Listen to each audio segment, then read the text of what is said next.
আসসালামু আলাইকুম এভরিওয়ান। মিষ্টি বউয়ের রান্নাঘরে আপনাদেরকে স্বাগতম। আজকে আমি দেখাবো এমন একটি ডিম ভাজা রেসিপি, যেটা মনে করেন খেলে আপনার চিরদিন মনে থাকবে যেটা কি ডিম ভাজা খেলাম। ঠিক আছে, ডিম ভাজাটা দেখতে ডিম ভাজা মনে হচ্ছে না, যেন কোনো পিঠা মনে হচ্ছে। তো চলুন বন্ধুরা, দেখা যাক কিভাবে আমি এই ডিম ভাজা রেসিপিটি করলাম। এখানে আমি বাড়ির মধ্যে পেঁয়াজ কেটে রাখছি এবং আনাম মরিচ রাখছি। অনেকেই পেঁয়াজ মরিচ এভাবেই দিয়ে ডিম ভাজিটা করে। তাতে কি হয়, ডিম ভাজিটা সুন্দর মতো দুই দিকে মানে পরিপূর্ণভাবে সিদ্ধ হয়ে আসে এবং মনে করেন যে ডিমটা ভিতরে পেঁয়াজ টিয়াজ সব কিছু থেকেই যায়। এই কারণে আমি ডিম ভাজাটা মানে মরিচ এবং পেঁয়াজটা একটু বেটে নিব। আমি এখানে হালকা লবণ দিয়েছি, পরিমাণ মতো লবণ দিয়েছি, দেওয়ার পরে আমি এটা সুন্দর মতো বাটতেছি। তো এটা আমি বাটতেছি একটা বাটনের উপরে। তো এটা আমাদের রংপুরের ঐতিহ্য, রংপুরে যত লোক এই ভিডিওটা দেখবেন, রংপুরে আমরা এভাবেই বাটি আর কি। তো ঢাকা শহর কিংবা অন্যান্য বাইরের দেশে শিলবাটা ব্যবহার করে, বা যে যেভাবেই পারেন না কেন, এইভাবে মরিচটা এবং পেঁয়াজটা সুন্দর মতো এইভাবে চেঁচে নেবেন। দেখেন আমি কিভাবে কত শক্তভাবে স্মুথলি জিনিসটা একদম সুন্দর করে কাচতেছি। এই জিনিসটা এত সুন্দর করে আমি মানে শানতেছি আর কি বলা যায়, আমরা রংপুরের ভাষায় সানা বলি এটাকে। তো দেখেন আপনারা কত সুন্দর করে আমি বাটতেছি, এটা সম্ভবত সবাই বাটা বলে, আমরা রংপুরের ভাষায় বলি সানা। তো যাই হোক, আজকের ভিডিওতে আমার পরিচয়ও দিয়ে দিলাম, আমার বাড়ি রংপুর। তো যাই হোক ভাই, ভাষাতে যদি কোনো ভুল হয়ে যায় ক্ষমা দৃষ্টিতে দেখবেন। তো আমি সুন্দর মতো বাটতেছি। এইটা মিষ্টি বউকে আমি দিছিলাম এটা বাটার জন্য, সে নাকি পারতেছিল না, আমি এই কারণে আমি নিজেই বাটতেছি দেখেন। তো ক্যামেরাটা আমি তার হাতে ধরাই দিছি, আমি নিজেই বাটতেছি, আপনারা দেখতেই থাকেন কত সুন্দর করে আমি বাটতেছি। এটাই এমন আমি স্মুথ করব, যেমন আদা বাটে রসুন বাটে ঠিক সেভাবেই পেঁয়াজ এবং মরিচটা আমি সুন্দর করে স্মুথলি বাটবো। দেখতেই থাকেন আপনারা কত সুন্দর করে বাটতেছি। ভিডিওটা বেশি না, 6 থেকে 7 মিনিট হবে, কিন্তু আপনারা পুরো ভিডিওটা দেখলে সম্পূর্ণ এত সুন্দর একটা ডিম ভাজি রেসিপিটা করতে পারবেন। কিন্তু স্কিপ করে দেখলে আপনারা ভিডিওটা ঠিকমতো বুঝতে পারবেন না এবং রান্নাটাও সুন্দর করে করতে পারবেন না। দেখেন আমার অটোমেটিক কিন্তু এটা আমার বাটা অলরেডি শেষ। ঠিক আছে, তো এখন আমি যা করব, চামচ দিয়ে আমি দেখাচ্ছি আপনাদেরকে। দেখেন কত সুন্দর করে বাটতেছি আমি, মানে বাটা শেষ, পেঁয়াজ এবং মরিচ শুধু, আর লবণ দিয়ে পেঁয়াজ মরিচ বাটছি। ঠিক আছে, পেঁয়াজ মরিচ বাটার পরে এটা হাত দিয়ে আমি একটা বাড়ির মধ্যে রাখবো আর কি, একটা বাড়ির মধ্যে নিব। এই যে আমি একটা বাড়ির মধ্যে নিলাম। ঠিক আছে, এখন বাড়ির মধ্যে নেওয়ার পর আমি যেটা করব, সম্পূর্ণটাকে নেওয়া হোক, দ্যাটস ইট। সব কিছু নেওয়া শেষ। এখন আমাদের ডিম দেওয়ার আগে হলুদ 1 চা চামচ দিলাম। ঠিক আছে, যেন কালারফুল হয়, এই কারণেই। আপনারা যদি কম দিতে চান দিতে পারবেন। আমি এখানে মশলা দিলাম, গরম মশলার গুঁড়া। ঠিক আছে, আপনারা দিতে পারেন, চাইলে আপনারা গরম মশলার সাথে জিরাটা আর অনেক কিছু দিতে পারেন স্বাদ অনুযায়ী। তারপর আমি ডিম ভাঙলাম আর কি, একটা ডিম ভেঙে এখানে দিচ্ছি, একটা ডিম ভেঙে আমি দিলাম। দেওয়ার পরে ডিমের একটু খোসা এখানে পড়ে গেছিলো, উঠাইলাম। যাই হোক, ওটা কোনো ব্যাপার না, হতেই পারে, স্বাভাবিক বিষয়। আবার আরেকটা ডিম ভেঙে আমি এখানে দিচ্ছি।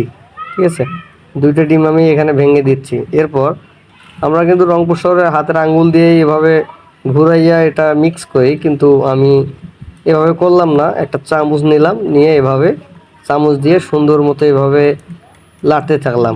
তাই রে নাই রে নাই, তাই রে নাই রে নাই, না রে না রে না, না না না না না, হা না না না না, না না না না, না রে না রে, না রে না, লা লা লা লা, লা লা লা।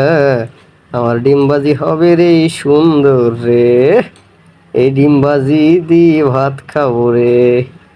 অলরেডি বন্ধুরা, আমি কিন্তু এই ডিম ভাজি করে, ডিম ভাজি রেসিপি দিয়ে ভাত খেয়ে আপনাদের ভিডিওটা মেক করতেছি এবং ভয়েস দিচ্ছি। আমি প্রতিদিনে ভিডিও ক্রিয়েট করার আগে আমি খাওয়া দাওয়া করে তারপরে মেক করি। এরপর সাকাই চুলার মধ্যে আসলাম, গ্যাসের চুলাটা আমি ওপেন করে দিয়েছি। দেওয়ার পরে আমি ছোট্ট একটা পাতিল নিয়েছি, মানে কড়াই বলা হয়, এখানে সেখানে হালকা একটু তেল ছিল। তেল থাকার পরে এইটুকু তেল দিয়ে তো ডিম ভাজাটা পরিপূর্ণ হবে না। তো সেক্ষেত্রে একটু গরম হয়ে নিক, হালকা একটু গরম হয়ে নিক। হালকা একটু গরম হওয়ার পর আমরা সেখানে ওটা ঢেলে দেব, কিন্তু একটু গরম হয়ে নিক।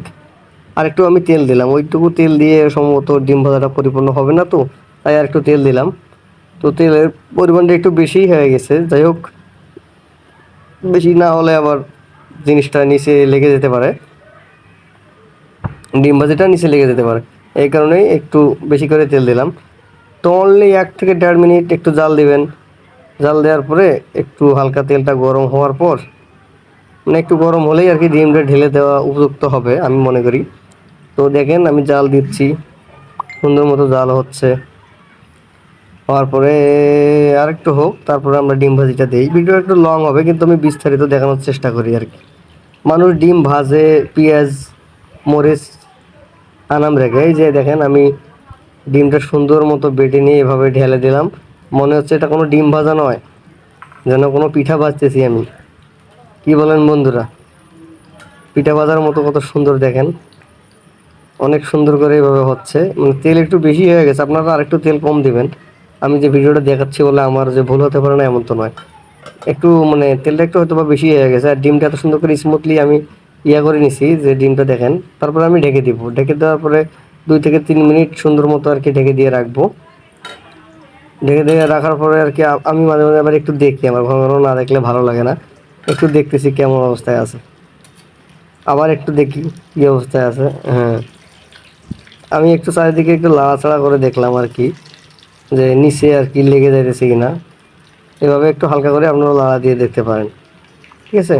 ডিম ভাজিটা সম্পূর্ণ তাড়াহুড়ো করে ভাজবেন না। ডিম ভাজি তাড়াহুড়ো করে ভাজলে কী হবে, দুই দিকেই মনে করেন পোড়া যাবে কিন্তু ডিম ভিতরেই কোনো কিছুই ঠিক মতো থাকবে না। আর একটু আমি ঢেকে দিছি কিছুক্ষণের জন্য। ঢেকে দেওয়ার পর আপনারা ঢাকনাটা আস্তে করে ওপেন করবেন। আমি এখন পর্যন্ত ওপেন করি নাই, তবে একটু পরে ওপেন করব। এই দেখেন আমি ওপেন করতেছি। যে ওপেন করলাম, ডিম ভাজা কিন্তু পরিপূর্ণটা নিচে হয়ে গেছে। এই দেখেন, দেখছেন বন্ধুরা কত সুন্দর করে নিচে হয়ে গেছে। জালটা একটু বেশি আর তেলের পরিমাণটা একটু বেশি হওয়ার কারণে ডিম ভাজিটার উপর দিয়ে একটু ফানা উঠতেছে। যাই হোক, এটা কোনো ব্যাপার না। এই দেখুন বন্ধুরা, আমার ডিম ভাজা কিন্তু একদম ওকে। দেখেন আমি সুন্দর করে তেলটা একটু মানে নিংড়াইয়া আমি এই জায়গায় রাখতেছি প্লেটের মধ্যে। আমার ডিম ভাজা কিন্তু ওকে। তো এই ছিল আমাদের আজকের মিষ্টি বউয়ের রান্নাঘরের অসাধারণ ডিম ভাজা রেসিপি। সবাই ভালো থাকবেন, সুস্থ থাকবেন। আল্লাহ হাফেজ।